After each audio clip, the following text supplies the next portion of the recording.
بسم اللہ الرحمن الرحیم۔ محترم ناظرین و سامعین، السلام علیکم ورحمۃ اللہ وبرکاتہ۔ امید ہے آپ اللہ تعالیٰ کے فضل و کرم سے خیریت سے ہوں گے۔ اللہ تعالیٰ آپ کو، آپ کے اہل خانہ کو ہمیشہ اپنے حفظ و امان میں رکھے، آمین۔ شروع کرتا ہوں اپنے یوٹیوب چینل راہ ہدایت رشیدی اور بی اے رشیدی، اور جن دوستوں نے ابھی تک میرے ان دونوں میں سے کسی ایک کو بھی ابھی تک سبسکرائب نہیں کیا، مجھ سے گزارش ہے کہ سبسکرائب کر کے، لائک کر کے، بیل آئیکن کو ضرور پریس کر لیں، تاکہ آنے والے ایسے روحانی اور قرآنی ولاگز ان کو باقاعدہ اور بر وقت پہنچتے رہیں۔ شروع کرتے ہیں آج کا ولاگ، القرآن و حدیث۔ اعوذ باللہ من الشیطان الرجیم، بسم اللہ الرحمن الرحیم۔ وَلِلَّهِ مَا فِي السَّمَاوَاتِ وَمَا فِي الْأَرْضِ وَكَفَى بِاللَّهِ وَكِيلًا إِن يَشَأْ يُذْهِبْكُمْ أَيُّهَا النَّاسُ وَيَأْتِ بِآخَرِينَ وَكَانَ اللَّهُ عَلَى ذَلِكَ قَدِيرًا مَنْ كَانَ يُرِيدُ ثَوَابَ الدُّنْيَا فَعِندَ اللَّهِ ثَوَابُ الدُّنْيَا وَالْآخِرَةِ وَكَانَ اللَّهُ سَمِيعًا بَصِيرًا۔ صدق اللہ العظیم۔ سورہ نساء کی آیات مبارکہ 131 تا 134 کی تلاوت سماعت فرمائی۔ اس کا اردو ترجمہ پیش کرتا ہوں۔ وَلِلَّهِ مَا فِي السَّمَاوَاتِ وَمَا فِي الْأَرْضِ، ہاں اللہ ہی مالک ہے ان سب چیزوں کا جو آسمانوں میں ہیں اور زمین میں ہیں، اور کارسازی کے لیے بس وہی کافی ہے۔ اگر وہ چاہے تو تم لوگوں کو ہٹا کر تمہاری جگہ دوسروں کو لے آئے، اور وہ اس کی پوری قدرت رکھتا ہے۔ جو شخص محض ثواب دنیا کا طالب ہو، اسے معلوم ہونا چاہیے کہ اللہ کے پاس ثواب دنیا بھی ہے اور ثواب آخرت بھی، اور اللہ سمیع و بصیر ہے۔ تلاوت کی گئی آیات مبارکہ کی تفسیر۔ اور اللہ سمیع و بصیر ہے۔ بالعموم قانونی احکام بیان کرنے کے بعد، اور بالخصوص تمدن و معاشرت کے ان پہلوؤں کی اصلاح پر زور دینے کے بعد جن میں انسان اکثر ظلم کا ارتکاب کرتا رہا ہے، اللہ تعالیٰ اس قسم کے چند پر اثر جملوں میں ایک مختصر وعظ ضرور فرمایا کرتا ہے، اور اس سے مقصود یہ ہوتا ہے کہ نفوس کو ان احکام کی پابندی پر آمادہ کیا جائے، اور چونکہ عورتوں اور یتیم بچوں کے ساتھ انصاف اور حسن سلوک کی ہدایت کی گئی ہے، لہٰذا اس کے بعد ضروری سمجھا گیا کہ چند باتیں اہل ایمان کے ذہن نشین کر دی جائیں۔ ایک یہ کہ تم کبھی اس بھلاوے میں نہ رہنا کہ کسی کی قسمت کا بنانا اور بگاڑنا تمہارے ہاتھ میں ہے۔ اگر تم اس سے ہاتھ کھینچ لو گے تو اس کا کوئی ٹھکانہ نہ رہے گا۔ نہیں، تمہاری اور اس کی سب کی قسمتوں کا مالک اللہ ہے، اور اللہ کے پاس اپنے کسی بندے یا بندی کی مدد کا ایک تم ہی واحد ذریعہ نہیں ہو۔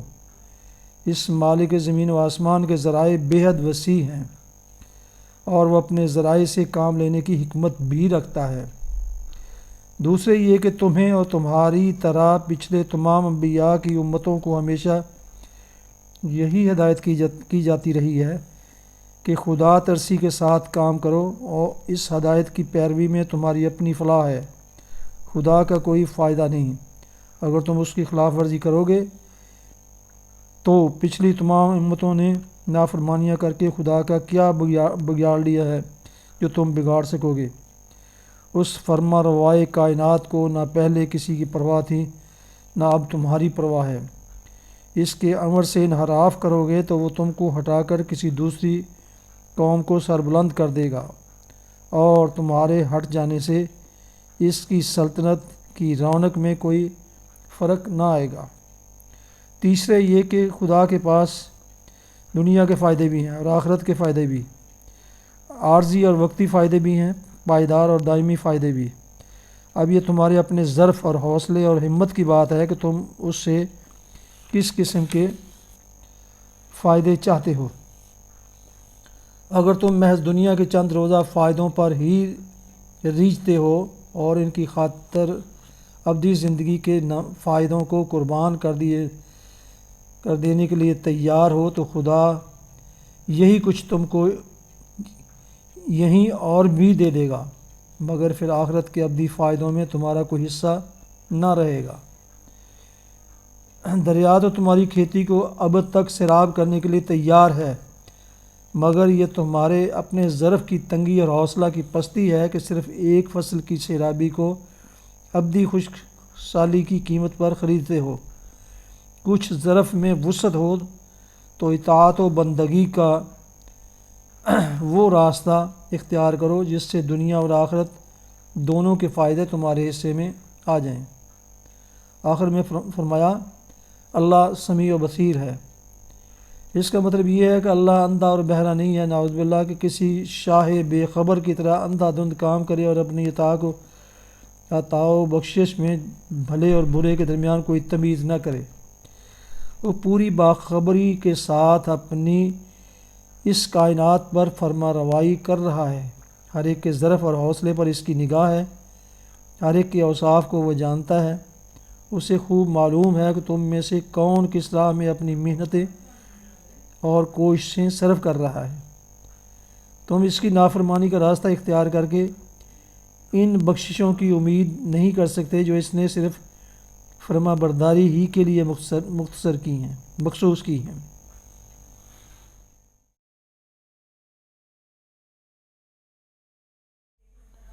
حدیث مبارکہ حضرت ابو ہریرہ رضی اللہ عنہ سے روایت ہے، نبی کریم صلی اللہ علیہ وسلم نے فرمایا، جب نماز کے لیے اقامت کہی جائے تو پھر فرض نماز کے علاوہ کوئی نماز نہیں۔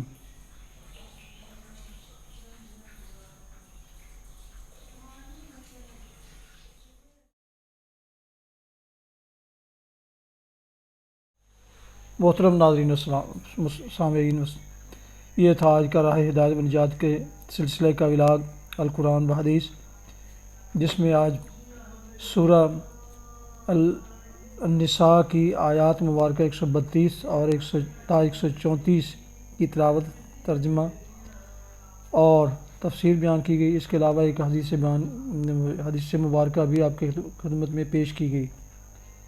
دوبارہ درخواست ہے کہ جن دوستوں نے ابھی تک میرے یوٹیوب چینلز کو سبسکرائب نہیں کیا تو وہ اب سبسکرائب کر کے لائک کر کے بیل آئیکن کو ضرور پریس کر لیں، تاکہ آنے والے ایسے نوٹیفیکیشن، روحانی اور قرآنی نوٹیفیکیشن جو باعث خیر، باعث برکت اور باعث ثواب ہیں، آپ تک باقاعدہ اور بر وقت پہنچتے رہیں۔ مناسب سمجھیں تو اسے دوستوں سے بھی شیئر کر لیں، تاکہ دوست بھی اس کار خیر اور کار ثواب میں شامل ہو جائیں۔ اللہ تعالیٰ آپ کا حامی و ناصر ہو۔ اللہ تعالیٰ آپ کو، آپ کے اہل خانہ کو ہمیشہ اپنی حفظ و امان میں رکھے، آمین۔ اپنا بہت خیال رکھیے گا، اپنی دعاؤں میں پاک وطن، والدین، اعزاء و اقارب، دوستوں کے علاوہ اس ناچیز کو بھی ان میں شامل فرمائیں تو انتہائی شکر گزار ہوں گا۔ السلام علیکم ورحمۃ اللہ وبرکاتہ۔ پاکستان زندہ باد۔